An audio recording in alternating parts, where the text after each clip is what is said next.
They arrested a female Navy commander. Then an admiral entered and froze when he saw her tattoos. She waited quietly in the crowded lobby of the naval base's administrative office, clutching a worn duffel bag and avoiding the curious stares. Without warning, officers approached and placed handcuffs on her wrists. No clear charges, no explanation given. A female Navy commander, suddenly treated like a common suspect. The tension was thick as she was escorted through the building, whispers spreading among the staff. The routine proceedings took an unexpected turn when the heavy doors swung open and a high-ranking admiral entered the room, his eyes immediately drawn to the faded trident tattoo peeking beneath her sleeve. Silence fell like a weight as he paused, recognizing the symbol and the woman from a past shrouded in classified missions and sacrifice. In that instant, everything changed about the quiet commander they thought they knew. The truth behind her service was about to come to light, rewriting her story forever. And before I forget, let us know in the comments where you're watching from. And if you're new here, consider subscribing to our channel so you don't miss tomorrow's special video. I guarantee you won't want to miss it. The line at the naval base checkpoint moved slowly. A heat shimmer hovered above the asphalt, and the only sounds were the hum of idling engines and the bark of boots on concrete. She stood beside a worn navy blue sedan with civilian plates, her hands calm at her sides. Faded gray cargo pants, standard issue boots, scuffed but clean. A plain gray t-shirt stretched softly across her shoulders, short sleeves hiding most of the scars, but not all. Her hair was pulled into a tight bun, strands graying at the temples, though she couldn't be older than 30. She wore no rank, no insignia, no name tag. To the young gate officer, she looked like a contractor, maybe logistics. Not worth a second thought, until she reached for her duffel bag. "Ma'am, I'll need to see base credentials," he said, trying to sound firm. She offered a small nod and pulled a leather folder from the bag. Thick, weathered. She held it out. Not aggressively, not apologetically, just steady. The officer frowned. His name tag read Dawson. He opened the folder and blinked. "Ma'am, this ID's outdated. Expired. And it says you're a commander?" She didn't speak. Her expression didn't shift. He swallowed and straightened his shoulders, posture stiffening with protocol he hadn't earned yet. "I'm sorry, but I'm going to need you to step out of the vehicle." Around them, the checkpoint buzzed with quiet activity, Marines watching from shaded posts, other drivers peering through windshields. No one knew her. No one intervened. She stepped out without a word. 2 military police approached.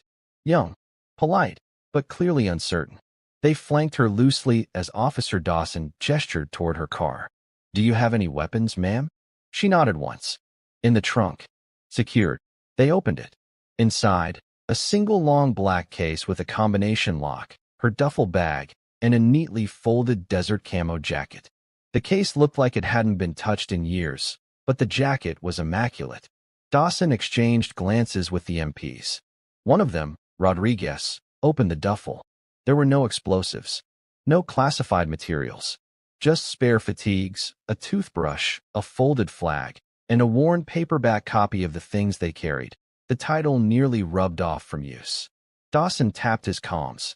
"We've got a possible ID fraud at Gate 2. Civilian claiming rank. Base commander may need to be notified." She said nothing. Rodriguez glanced at her again, eyes drifting down her arm where the sleeve had risen slightly. There, just above her elbow, something dark, old ink, curled into view. A tactical insignia he didn't recognize. "Ma'am," he asked, quieter now. "Where do you serve?" She looked him in the eye. Her voice was quiet, level. "Ramadi." Then Bagram. Then off books. The way she said it made the silence around her stretch just a bit longer. But Dawson was already lifting his hand. "Commander or not, you're unauthorized. Hands behind your back, ma'am." She complied without flinching. As they cuffed her, no one saw the silent exchange between 2 older men at a nearby watchtower. One of them, silver-haired and motionless, narrowed his eyes. He had seen that tattoo once before, under different light, different war, and he was already moving. The cuffs were snug, not painful, not insulting, just protocol applied blindly. The woman in gray didn't resist. She didn't explain. Her face remained unreadable as the MPs gently guided her toward the holding office beside the checkpoint. A prefab building with flickering fluorescent lights and a stained coffee machine humming in the corner. Inside, a young sergeant named Kelso glanced up from behind the desk. He looked barely 22. His eyes moved from the cuffs to her face, then down to the open folder Dawson was now holding. "Who is she?" "Claims to be a Navy commander," Dawson said. "But the ID's expired. No recent activity in the system. No appointment, no clearance." Kelso raised a brow, then tilted the folder toward himself. "Commander V. Rains," he read aloud. "No middle name." "V is the middle name," she said quietly. Dawson gave her a glance, surprised she finally spoke. Kelso kept flipping through the folder, then paused. Something about the texture of the page had changed. There was a second layer, a laminated insert, tucked behind the standard ID. It wasn't visible at first. He slid it out. The background wasn't blue. It was matte black, embossed. Kelso's mouth opened slightly. "Where did you get this?" he asked, softer now. She didn't answer. Dawson took it from his hand and frowned. "What is it?" Kelso swallowed. "This is JSOC clearance. Tier 1. But this kind of badge, it's not issued unless..." "Unless what?" He didn't finish. Dawson laughed nervously. "Outdated or not, she doesn't have orders." "So, what?" She was important. Behind them, the door swung open. A quiet breeze moved in first. Then came the sound of deliberate footsteps, the kind that didn't hurry but never wasted time. The man who entered didn't announce himself. He didn't need to. Rear Admiral Leon Mercer was a legend across 3 oceans. Combat decorated. Black shoes always polished. Suit perfectly creased. And today, something in his expression looked heavier than usual, as if he'd just been pulled from a memory that hadn't faded. His gaze went past Dawson, past Kelso, straight to her. His steps slowed, then stopped. He looked at her hands. The cuffs, the duffel bag on the table, the old folder still open, and finally, at the faded ink on her arm. For 3 full seconds, no one spoke. Then, softly, almost a whisper, he said, "Verity." The entire room turned. Her expression didn't change, but something behind her eyes flickered. Recognition, maybe even regret. "Sir," she said simply. The Admiral exhaled once, deep and slow, as if trying to measure how much he should say. His voice, when it came, was barely louder than hers. "Who put cuffs on her?" Dawson stepped forward. "Sir, we had no way to confirm. I didn't ask for excuses." His voice didn't rise. It didn't need to. "Unlock them. Now." Rodriguez moved first, keys already in hand. As the cuffs clicked open, the room went so quiet the air conditioner hum became deafening. The Admiral stepped forward, not to embrace her, not even to shake her hand. He simply looked down at the exposed ink on her arm, a black trident with 2 coordinates etched beneath. Then he spoke again, this time not to her, but to the room. "Do any of you know what that tattoo means?" Blank stares. A pause. Then, softly, "She's the reason I'm alive." No one in the room moved. Not even Dawson. The words sat heavy in the air. "She's the reason I'm alive." Rodriguez shifted slightly, a breath caught in his throat. Kelso looked down at the black laminated insert again, now understanding why it didn't scan. It wasn't made for databases. It was made for ghosts. Admiral Mercer's gaze lingered on the coordinates inked beneath the trident. Barely legible now, weathered from sun and time, but to him, they might as well have been burned into stone. He didn't ask if they were real. He already knew. "Afghanistan?" Kelso asked softly. The Admiral turned to him. "South of Kamdesh," he said. "A covert recovery op October. 12 years ago. It never made the reports." He looked back at her. She walked 5 days through enemy terrain with 3 wounded operators strapped to a makeshift sled. No air support. No backup. Only a sat phone with dying batteries and her rifle. Verity said nothing. She didn't need to. Rodriguez looked at her differently now, not with awe, but with something deeper. Reverence. He tried to imagine her in the mountains. Tired. Bleeding. Moving forward anyway. "Why didn't you say anything?" he asked quietly. She glanced at him. "Would you have believed me?" His shoulders sank. He didn't respond. Dawson stepped back, unease rippling through him. He looked at the cuffs in his hand as if they were burning. I didn't know, he said. No, she replied. You didn't. There was no anger in her voice. Just fact. Admiral Mercer moved toward the desk, picked up her duffel, ran his hand over the patch stitched near the zipper. It was so faded it looked blank. But he remembered that symbol. Task Force Ember. Decommissioned. Disavowed. But not forgotten. He set the duffel down carefully. You didn't come back for ceremony, he said to her. No, sir. You didn't come for recognition. No. He studied her. Then his voice dropped to something gentler. Then why now? She hesitated, then reached into her pocket and withdrew a folded photo. She handed it to him silently. He unfolded it. A grainy image. A younger woman, same eyes, standing beside a flag-draped coffin. Behind her, a child held tight to her leg. This was my sister, Verity said, her voice steady. She died 2 months ago. Cancer. The Admiral blinked. She raised my niece while I was deployed. Every year. Every school pickup. Every scraped knee. She took a slow breath. Now there's no one left. Except me. The Admiral looked again at the photo. The child couldn't have been older than 6. Big eyes. Holding a dog tag like a talisman. Verity continued, her voice quieter now. She's waiting at the visitor center. They wouldn't let her on base. Admiral Mercer straightened. She'll be brought in immediately. And you, he turned to the room, will treat this commander with the respect owed to her. No one speaks her name without standing first. Understood. The room murmured a stunned, yes, sir. Verity turned her face away slightly. Not to hide emotion, just to breathe. The base visitor center sat at the edge of the perimeter wall, a glass and concrete structure trying too hard to feel warm.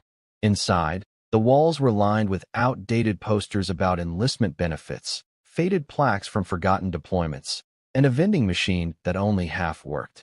In the back corner, a girl sat with her legs tucked up in a vinyl chair far too big for her. 10 years old, maybe 11.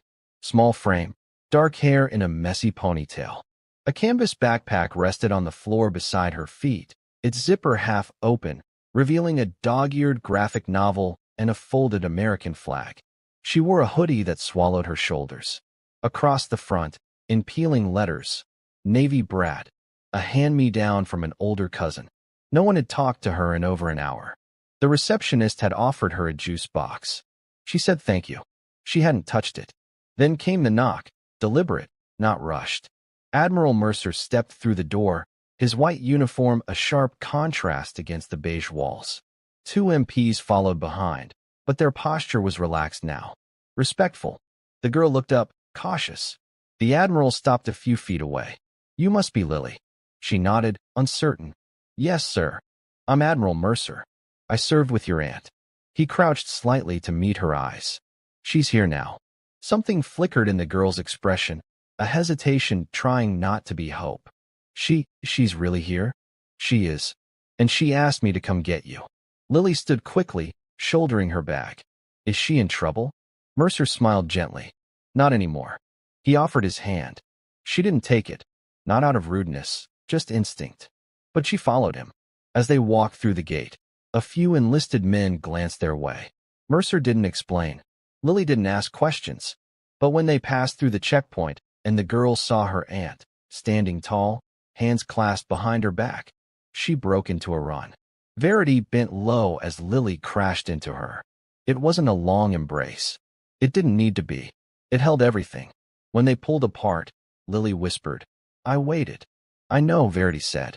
Her hand rested on the girl's head a moment longer. Then she stood straight again. Admiral Mercer watched the exchange, arms folded. Something about Verity's posture had shifted, not defensive anymore. Just grounded. You're staying for a while, he said. It wasn't a question.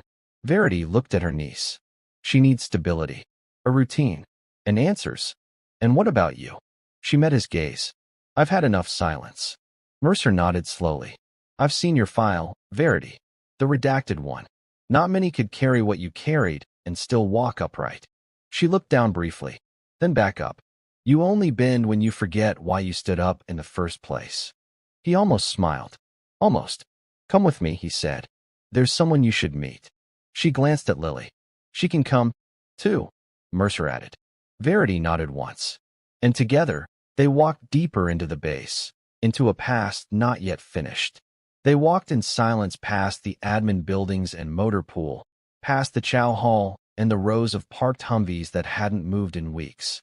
Marines glanced up as they passed, some recognizing the Admiral, none recognizing her. But Verity's eyes scanned every corner, every alley. Even now, especially now, she moved like someone trained to survive ambush. They stopped at a squat, concrete building near the old comms tower. No signs, no cameras, just a fingerprint scanner and a faded keypad. Admiral Mercer keyed in a code and pressed his thumb to the glass. The lock clicked. The door opened. He stepped inside. Verity followed, with Lily at her side, her small hand still holding tight to Verity's cargo pants. The hallway inside was cold, clean, fluorescent lit, the kind of sterile that feels like secrets.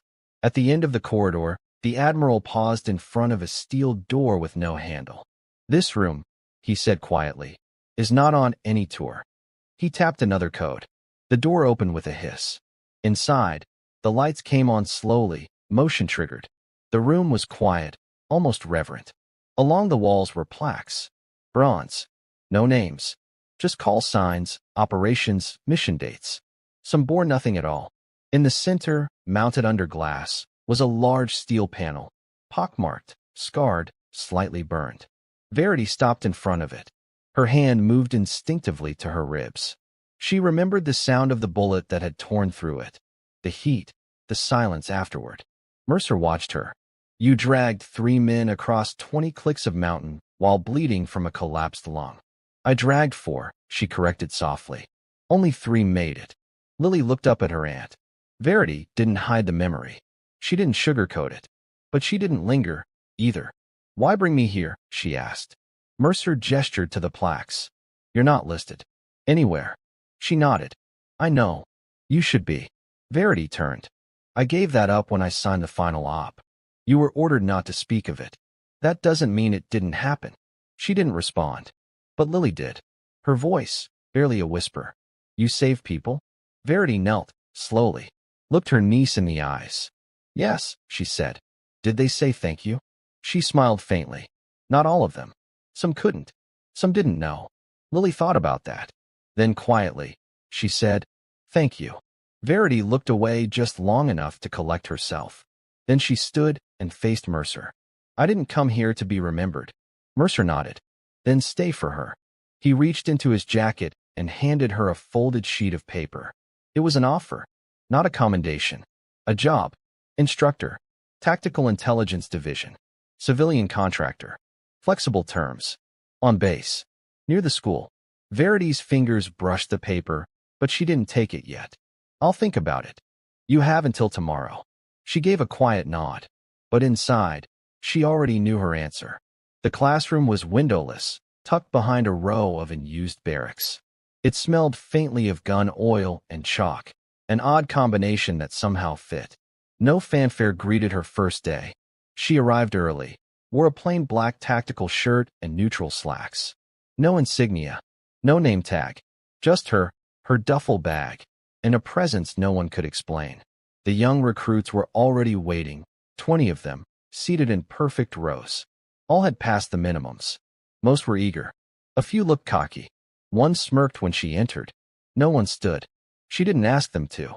Instead, she set a single item on the desk in front of her, a thick binder marked redacted in bold stencil.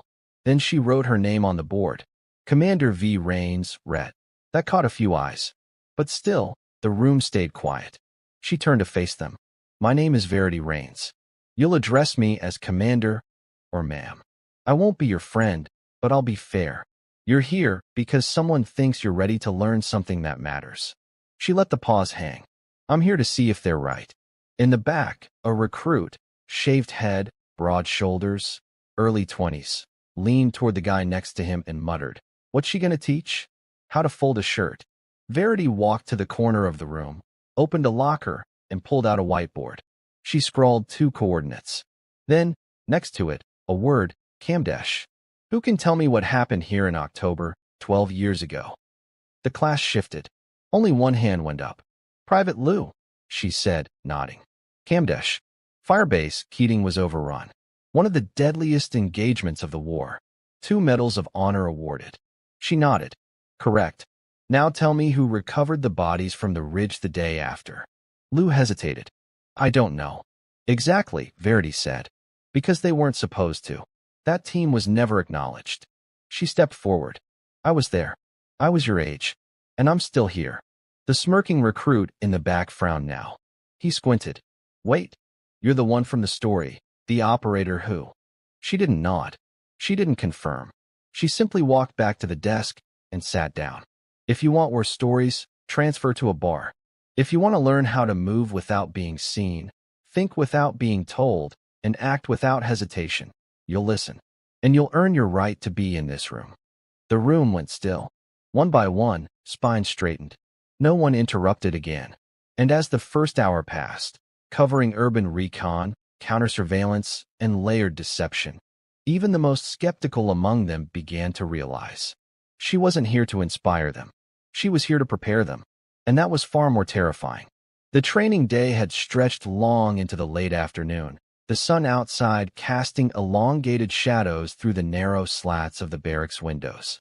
The classroom was heavy with the scent of dry erase markers and stale coffee, the quiet hum of air conditioning the only sound beneath the steady scratching of pens on notebooks.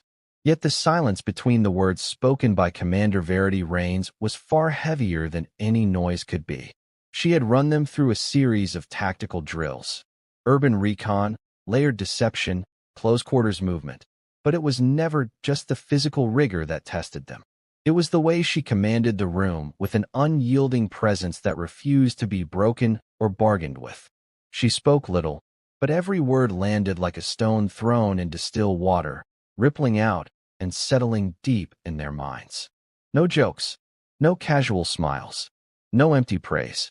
At the end of the day, when the final slide faded and the recruits packed up their gear, Verity dismissed them with a single nod, sharp and deliberate. No good job. No see you tomorrow. Just silence and the subtle firmness of discipline. Outside the classroom, the sound of boots and murmured conversations rose and fell. Most of the recruits filtered away quickly, eager for a break from the intensity. But Private Chun lingered by the lockers, his youthful face marked with the fatigue of the day and something else. Respect, maybe, or the first flicker of understanding. He watched quietly as Verity methodically folded her tactical jacket, then unzipped her worn duffel bag and carefully repacked her essentials. Her movements were precise, almost ritualistic, a practiced calm hiding decades of battles no one knew about. Summoning courage, Chin finally spoke, his voice barely above a whisper. Commander. She looked up, eyes meeting his, steady, calm, like a lighthouse in a storm. I wanted to say thanks. She raised an eyebrow slightly, a subtle invitation to continue. For what? She asked softly, voice low but clear. Chin swallowed, searching for the right words. For not making this easy. For making us earn it.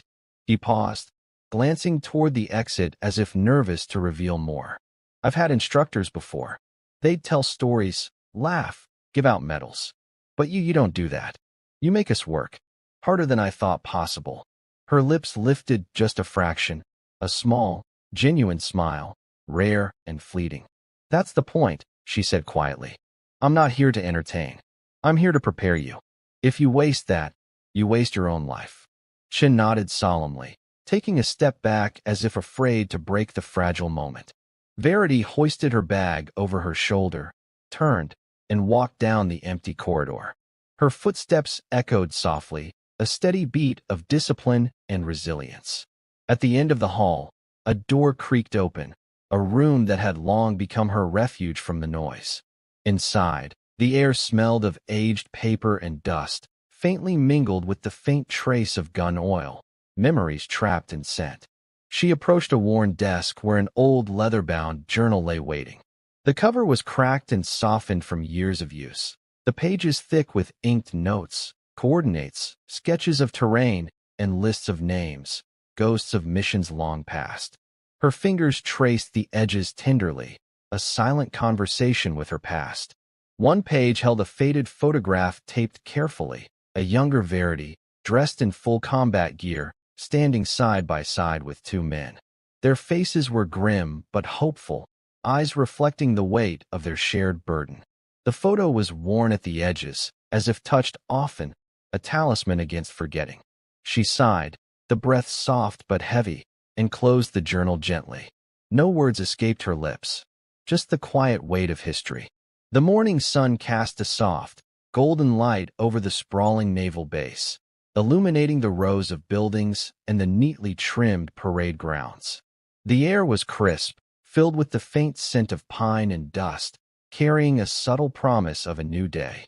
Verity stood near the edge of the training field, her arms folded across her chest as she watched the recruits assemble.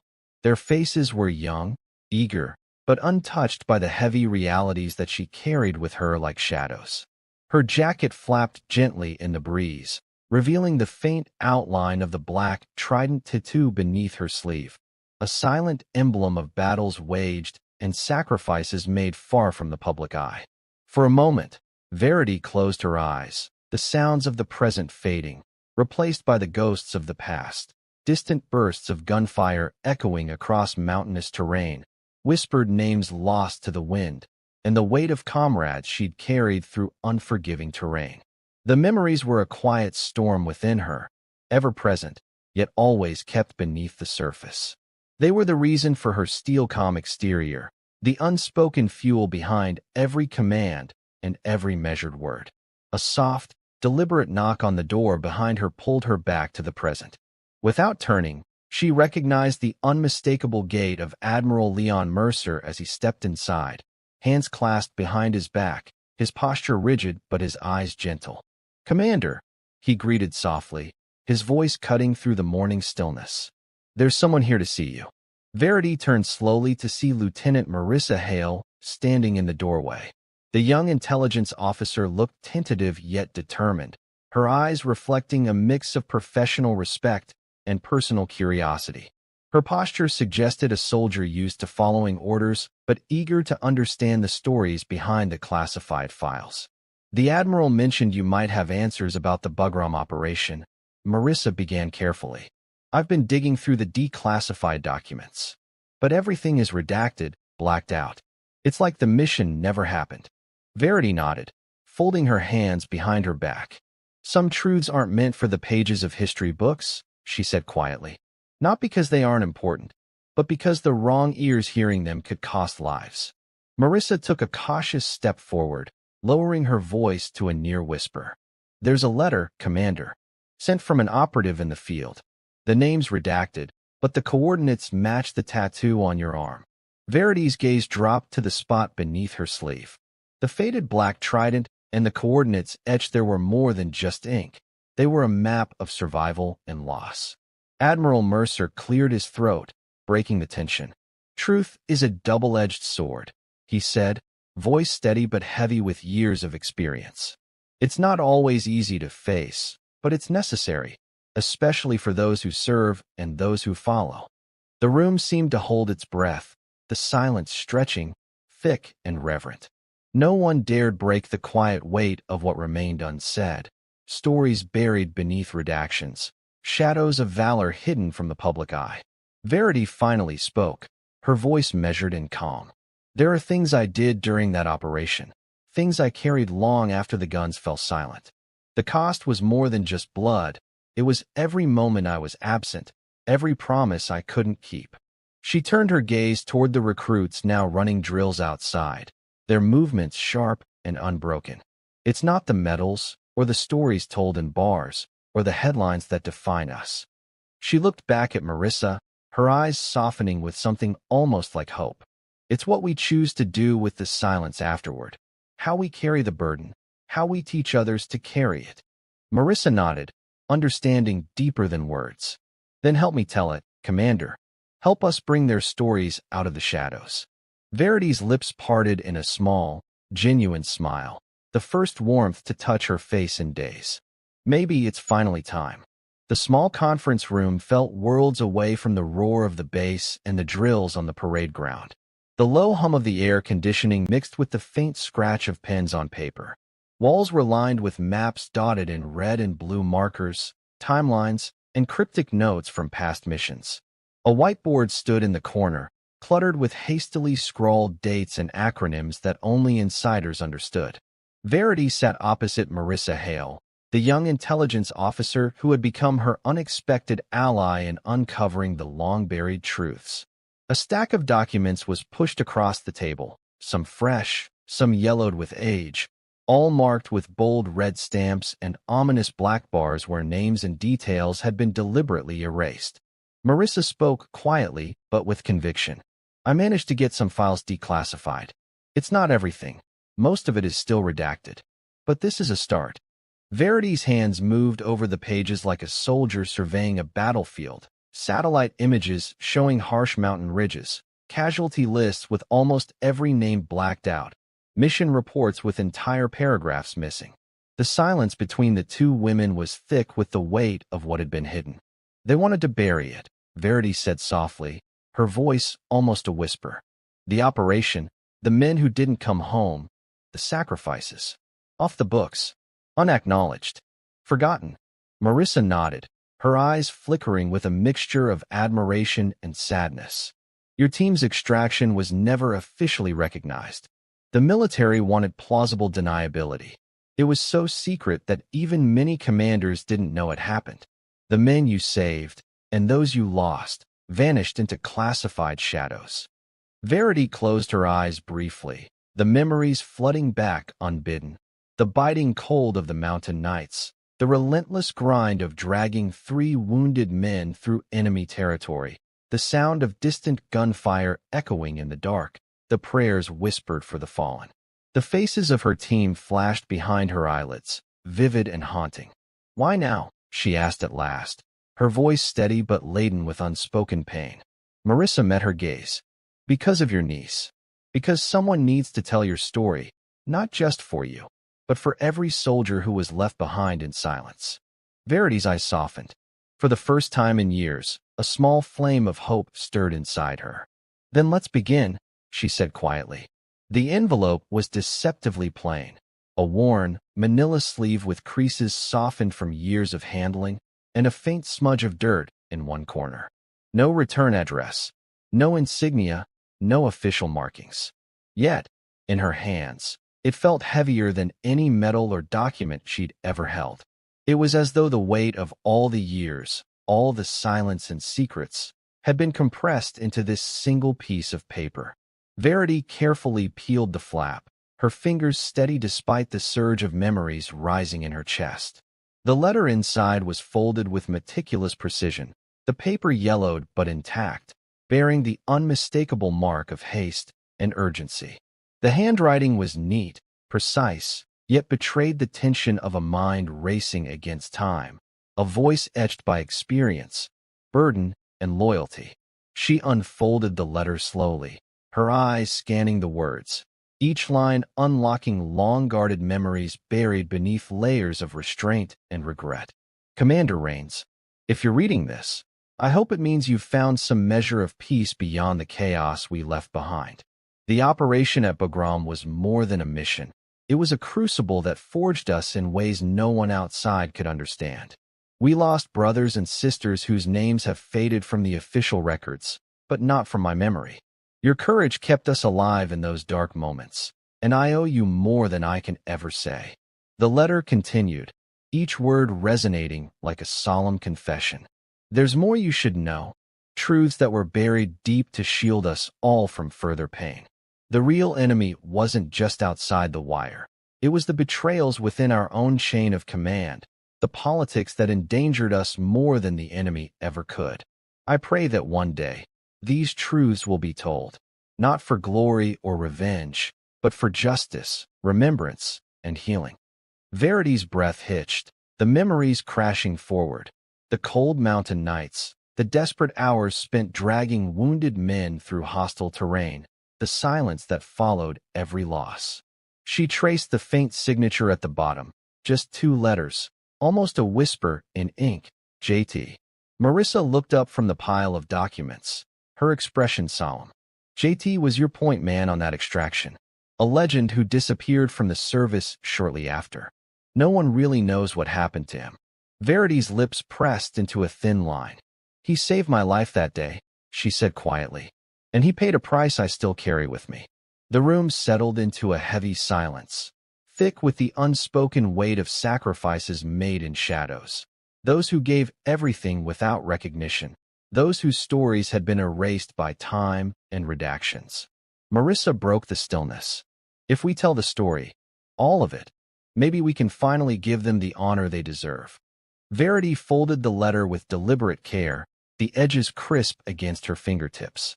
Her gaze lifted to the window, where the sun filtered through and cast long, hopeful shadows across the floor. Now, she said, voice steady but resolute, we tell the story. The full truth. No more silence. A small, determined smile touched her lips. The burden she carried wasn't lighter, but for the first time in years, it felt shared. The weight of the letter lingered heavily in Verity's mind as she stepped into the Stark conference room. The air was thick with quiet tension, punctuated only by the shuffling of papers and low murmurs between high-ranking officers and officials. The room was filled with a mix of generals, admirals, and civilian defense staff, men and women who held the power to rewrite history or bury it deeper. She was no longer the shadow in the background, the silent operator who carried secrets in her bones. Today, she stood firmly in the light, ready to speak the truths that had been smothered for years. I am here not to reopen old wounds for the sake of conflict, Verity began, her voice steady and resolute, but to confront a past that has been deliberately silenced. The mission epigram was real. The sacrifices made by those men, my brothers and sisters in arms, were real, and the erasure of their service is an injustice that cannot stand. A few faces in the room tightened, some exchanging subtle glances. One general cleared his throat, leaning forward with a measured tone. Commander, classified operations are precisely that, classified. They exist to protect ongoing missions and the lives of those involved. To reveal details now could compromise security. Verity met his gaze squarely, unflinching. I fully understand the importance of operational security, but there is a profound difference between protecting lives and erasing them. The men who gave everything deserve recognition. Their families deserve answers, and the nation owes them the truth. At that moment, Marissa Hale stepped forward, her presence calm but firm. We've gathered new evidence, communication logs, eyewitness accounts, and documents previously withheld from public and military archives. This is not speculation, it is fact. The time for transparency is now. A murmur spread through the room, some skeptical, some hopeful. Another voice challenged. What about the risks to personnel currently deployed? Could this jeopardize their safety?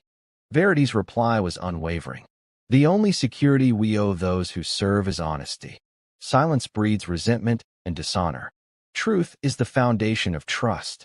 The room fell into a heavy silence, the kind that fills the space between words with meaning. Finally, the commanding officer nodded slowly. We will review this evidence thoroughly. Should it be verified, we will take appropriate steps to address the oversights. Verity allowed herself a quiet nod. This was not the end. It was not a victory, but it was a beginning, the first step toward justice and remembrance. The afternoon sun was fierce, casting sharp, dancing shadows across the firing range. The metallic clang of bullets striking steel rang out steadily as the recruits practiced their marksmanship. Sweat beaded on foreheads, and the air was thick with the scent of gunpowder and dust. Verity stood off to the side, arms crossed, eyes keenly observing every movement. The tattoo on her left shoulder, partially visible beneath her rolled-up sleeve, caught the glint of sunlight. It was a faded black trident, the iconic Navy SEAL insignia, its edges softened by years of sun, salt, and sweat. To the untrained eye, it was just a mark, but to those who knew, it was a living testament to battles fought in silence and shadows. Private Chun, the young recruit who had begun to see beyond the surface, stole a glance at the tattoo more than once. Eventually, during a quiet moment when the range was emptying, he approached her, his voice tentative yet respectful. "Ma'am, if you don't mind me asking, what does your tattoo mean?" Verity regarded him for a long moment, measuring the question, the boy's sincerity. Then she gave a slow nod and spoke, her voice low and steady, carrying the weight of experience. "It's the Navy SEAL trident. But it's more than just a symbol. It's a promise, a reminder etched on my skin." She paused, eyes drifting toward the distant mountains beyond the range, where memories of covert missions and lost comrades still lingered like ghosts. Each line, each shadow of this tattoo tells a story. Stories of missions where silence was the only option, where trust was everything, and failure meant more than just losing a battle, where brothers and sisters didn't come home, where the fight never truly ended. Her gaze returned to Chun, steady and honest. "This tattoo, it's not just about who I was in uniform. It's a vow to carry those memories, to honor those who can't speak for themselves, even when the world forgets." Chun nodded slowly, absorbing the gravity beneath her words. "Thank you for sharing that, ma'am. I don't think I ever realized." She smiled faintly, the first softness he'd seen from her. "One day, you'll have stories of your own. But remember this, strength isn't just about firepower or medals. It's about what you carry inside, long after the guns fall silent." The two stood in quiet understanding, the fading sunlight painting the range gold. The base lay wrapped in a deep, tranquil silence as Verity stirred awake before dawn. The soft hum of distant generators and the occasional clink of metal from a far-off guard post were the only sounds that disturbed the stillness. The dim glow of early morning filtered faintly through the blackout curtains, casting long shadows across the sparse furniture of her quarters. She sat on the edge of the bed, eyes distant, mind wandering through the labyrinth of memories she had long kept locked away. The weight of years spent in shadows, the faces of comrades lost or changed forever, the cost of missions never spoken about beyond whispered debriefings and classified files. Reaching out, Verity grasped a small, worn photograph on the nightstand. The edges were frayed, and the colors slightly faded, but the image was sharp in her mind, a rare moment of fragile camaraderie. Her team, standing shoulder to shoulder, smiles forced but genuine, eyes tired but determined. The faces of men and women who had fought beside her, some still missing in action, others gone forever, swallowed by the unforgiving landscapes where their sacrifices had been made. Her fingers traced the outline of a scar hidden beneath the collar of her shirt, a jagged line, pale against her skin, a physical remnant of a firefight deep in the Hindu Kush Mountains. It was a wound that never fully healed, both on the surface and in the recesses of her mind. The scar was a constant reminder, not just of pain or injury, but of endurance and survival. A symbol of the battles fought in silence, the quiet resilience that defined her existence beyond the uniform. As she rose and moved toward the small mirror on the wall, Verity's reflection bore the weariness of a soldier marked by time. The calm strength in her eyes belied the storms raging beneath the surface, unseen scars that ran deeper than any bullet wound. A soft knock at the door interrupted her solitude. Lily, her niece, stepped inside quietly, her footsteps barely making a sound on the worn floor. Her young face was marked with concern and the tentative understanding only someone who loves can offer. "Are you okay, Aunt Verity?" she asked gently, her voice a whisper meant to bridge the silence. Verity turned, allowing herself a small, genuine smile. She crossed the room and pulled Lily into a brief, warm embrace, a moment of comfort in a world often too harsh. "More than okay," Verity whispered back, her voice steady but soft. "Just remembering." Lily nodded, eyes wide but knowing, absorbing the weight behind the words. "You carry a lot," she said simply, her innocence mixed with quiet wisdom. Verity looked down at her niece, then back into her eyes, a gentle seriousness in her tone. "Sometimes, the scars we don't see hurt the most," she said. They sat together on the edge of the bed, the room slowly brightening as the first light of morning crept through the window. In that shared quiet, there was a wordless understanding, an unspoken bond of strength, resilience, and love.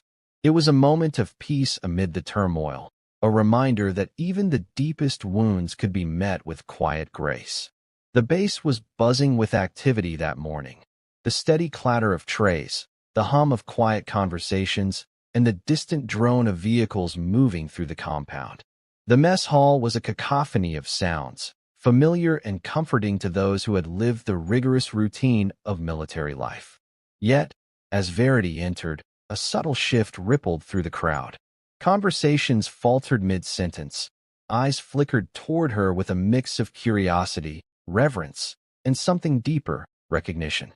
She moved with quiet purpose to a corner table, worn smooth by years of hands that had held coffee cups, shared stories, and made silent promises. The scarred wood beneath her fingertips was a testament to countless untold tales. Moments after she sat, Private Chun approached, his steps hesitant, the weight of unspoken words evident in his posture. "Commander," he said softly, balancing a tray loaded with food. "The others, they've been talking. About you. About the missions. The tattoo. The scars." Verity lifted her gaze, meeting his eyes directly, steady and calm, filled with the resolve forged from years of sacrifice. "They're beginning to understand," she replied quietly, her voice steady. "That there's always more beneath the surface than what meets the eye." Chin nodded, a flicker of admiration and newfound respect shining in his eyes. The young recruit, once tentative and uncertain, now carried a seed of understanding planted by her quiet strength. At that moment, Lieutenant Marissa Hale joined them, carrying a thick folder brimming with carefully compiled evidence. Her expression was serious but hopeful. "We've submitted the report to the higher-ups," she said quietly, lowering the folder onto the table. "The process has started. It won't be quick, but it's moving forward." Verity folded her hands in front of her, the burden she had carried for so long beginning to lighten. The path ahead was uncertain, but this was a beginning. "This is about more than just recognition," she said thoughtfully. "It's about restoring honor to those who gave everything in silence, whose sacrifices were overlooked, and whose stories deserve to be told." Around them, the noise of the mess hall seemed to fade, as if the world itself had paused to acknowledge the weight of that truth. The moment hung heavy in the air, a silent acknowledgement of past pain, resilience, and hope for justice. The evening air was cool and still, carrying the faint scent of pine and distant earth. Verity stood alone on the balcony that overlooked the sprawling base, the vastness of the military installation stretching out beneath her like a silent city of memories. Twilight was settling in, the sky deepening from soft purples to the inky black of night, stars punctuating the horizon with cold, steady light. The hum of activity below had faded to a muted whisper, the distant sounds of vehicles returning to their quarters, the low murmur of voices winding down after a long day. But in the quiet that surrounded her, Verity's mind was anything but still. Her thoughts drifted through the tangled web of her past, the faces of comrades who had shared battles and burdens alike. Some were still out there, their fates unknown. Others had been lost, swallowed by the unforgiving landscapes they had fought in, their stories erased by time and secrecy. The weight of those memories pressed down on her shoulders like an invisible armor, heavy and unyielding. Yet beneath that weight, there was a steady flame, burning quietly, a resolve that refused to be extinguished. The soft sound of footsteps interrupted the stillness. Verity turned to see Lily stepping onto the balcony, her young face serious, eyes wide with a quiet determination that both surprised and comforted Verity. Despite her youth, Lily carried the strength of her lineage in the way she stood, shoulders squared and voice steady. "I'm proud of you," Lily said simply, her words carrying the weight of unspoken understanding. Verity's face softened, a small smile touching the corners of her eyes that had seen far too much but still held warmth. "Thank you, kiddo," she replied, her voice gentle but firm. "It's not about me. It never was." Lily nodded thoughtfully, her gaze drifting to the darkening horizon. It's about the ones who didn't get to come home. Verity reached out, her fingers curling around her niece's hand with a quiet reverence. And I'll carry their stories every day. Their names, their sacrifices, it's my promise. They stood together in companionable silence, the cool breeze threading through their hair as the night deepened. The world around them seemed to hold its breath, as if honoring the weight of that moment, the passing of responsibility, the silent vow to remember, and to keep fighting in ways beyond the battlefield. In that stillness, the bond between them was clear, a quiet resolve that bridged generations, rooted in honor and remembrance. Verity's journey was far from over, but in that moment, beneath the vastness of the stars, she knew she would never walk it alone. The morning was thick with the kind of gray that blunts the edges of everything it touches, the sky heavy with low-hanging clouds, casting a muted light across the sprawling naval base. The usual vibrancy of the day seemed subdued, as if the very air had shifted, waiting, charged with a quiet energy that rippled beneath the surface. Verity stood just outside the headquarters building, her posture composed yet unassuming. The uniform she wore was impeccable, but it was the subtle details that drew attention. The faded black trident tattoo barely visible beneath the rolled-up sleeve of her jacket, the faint scars tracing stories no one dared ask about. She was a figure of calm amidst the steady bustle of soldiers moving about their duties, their conversations subdued in the growing hush. The sound of engines broke the stillness, the sharp yet measured rumble of a motorcade approaching. Black SUVs rolled in with practiced precision, moving through the gates like a silent procession. As the vehicles came to a halt, the crowd instinctively fell silent, sensing something momentous about to unfold. Admiral Leon Mercer stepped out of the lead vehicle, his tall frame casting a long shadow across the stone steps. His face was a study in solemnity, eyes sharp and discerning, yet carrying the weight of years spent in service alongside Verity, though many here only knew him as a distant authority. His gaze found Verity's immediately, drawn to the exposed skin of her shoulder where the worn trident tattoo peeked out from beneath her jacket.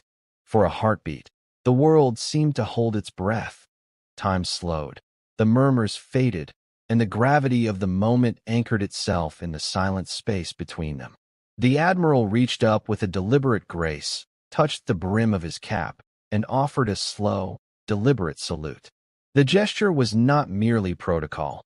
It was an unspoken acknowledgement of everything Verity had endured, the sacrifices made in shadows, the battles fought without fanfare or recognition. That single salute sent a ripple through the gathered soldiers and civilians alike. Skepticism dissolved into respect. Whispers turned into nods of understanding. In that charged silence, the true measure of her service was finally seen and honored. Verity returned the salute with steady composure, her expression calm, but carrying the quiet dignity of a warrior who had borne her burdens in silence for far too long. There was no need for words or speeches. The moment spoke volumes without uttering a sound. As Admiral Mercer lowered his hand and turned to leave, the weight that had long pressed upon Verity's shoulders lifted, replaced by a profound sense of closure. Her honor, once questioned and obscured, was reclaimed not through violence or defiance, but through presence, truth, and the unwavering strength of her character.